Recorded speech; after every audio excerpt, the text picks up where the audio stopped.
Hi everybody! So what do I have here? This is the book of Psalm. This is a Bible journaling created by Crossway. So this is the Illuminated Scripture Journal. So nakita ko dun sa isang kakilala ko sa kanyang Instagram account na meron siyang vast of volume of this kind of Bible journaling. So I wanted this to review with you para in case you'll be interested, maybe this could also help you with your Bible journaling.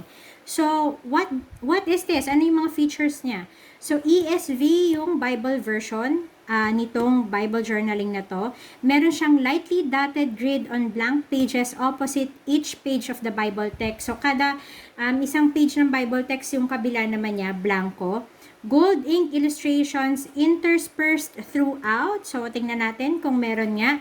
Thick, opaque, cream-colored paper. So, hopefully, kung thick siya, if you're using not just your colored pens, colored pencil, or colored marker, maybe you can also use watercolor, but we'll see. But I always share as well with others kung if you wanted to use watercoloring or paints on your Bible journal, it would be wise to use as well yung mga primer sa paper para hindi siya babakat sa kabilang page. And then, lay flat binding. Ayan.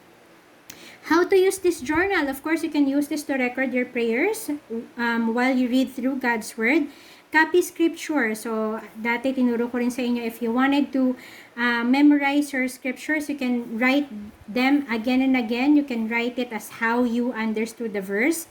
Reflect on the text using art journaling. So, yun nga, kung kailan pwede nyo magamit yung mga art materials ninyo while you do your Bible journaling. Read the Bible with friends, co-workers, or neighbors. Of course, it would also be good to, read through it with your friends para makapag-exchange kayo ng, how the Bible speaks with you. Write notes from sermons, small group Bible study, and family worship. So, eto na. Let's go through the Bible itself. So, ang ganda ng unang page niya. This is gold foiled na design. This book alone, ganito siya kakapal, is just for Psalms. Kasi maraming chapters yung Psalms, diba? So, tingnan natin. So, this is the first page.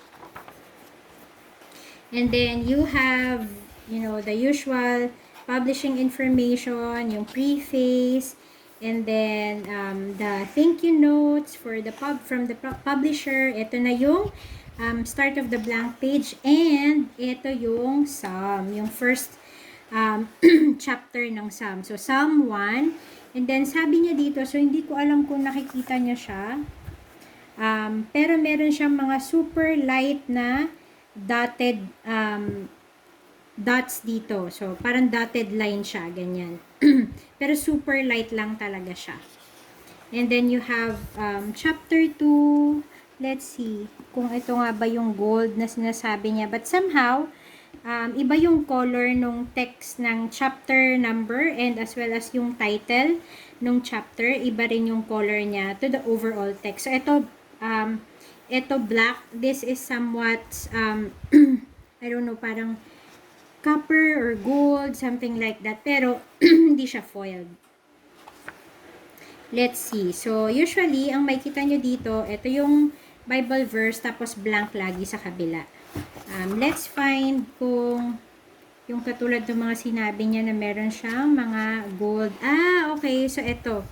Ayan. So, gold siya, pero hindi siya parang yung golden na foiled dun sa harapan. So, tingnan pa natin kung ano pa yung mga ibang. Ayan. So, meron din siyang mga, some of the pages, na blank pages, kung saan pwede kang mag-write ng nung mga Bible verse, nung take-away mo dun sa Bible verse, or anything of your notes. Yung ibang mga pages dun, meron talaga, may mga design siya, hindi lang siya blank. Ayan. So, let's see, ano pa yung mga ibang pages designed by them. Yan. Create in me a clean heart. Ayan. Ang cute naman.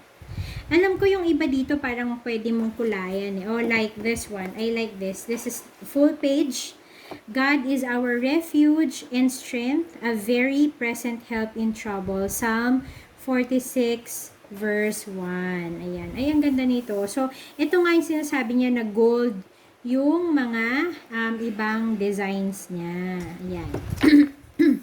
My soul thirsts for God. Psalm chapter 42 verse 2. Ayan.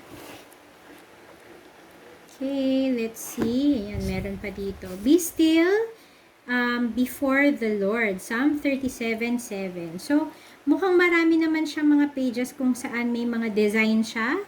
Para hindi naman lahat blanco. And then there are also like another page like this. Ayan. Ayan. He leads me beside still waters. He restores my soul. He leads me in paths of righteousness for His name's sake. Psalm 23, verses 2 to 3. Ayan. So, overall, para sa akin, maganda tong Bible na to. Actually, maganda tong Bible journal na to. Because this is just for some. And then, makakapag-focus ka for some while doing your journaling. I found this and I was able to purchase it sa Lazada. So, I found a shop where I can purchase this. Let me just find where the shop name is. Okay, so this is the store where I was able to purchase it in Lazada. It is inhislove.ph. So I think meron sila talagang website, www.inhislove.ph, or you can find them in Lazada. I think lahat ng available na books, makikita nyo naman doon when you check it out. So, check whatever it is that you wanted. So, meron silang Old Testament volume, meron din silang New Testament volume. If in case wala na doon yung gusto ninyong bilhin na Bible book, maybe you can just send them a message and see if there's any way that you can pre-order from them. So, I hope that you find this helpful para sa kung gusto ba ninyong magkaroon ng Bible journal and if this is something that you would like to try. So, there you go. Bye!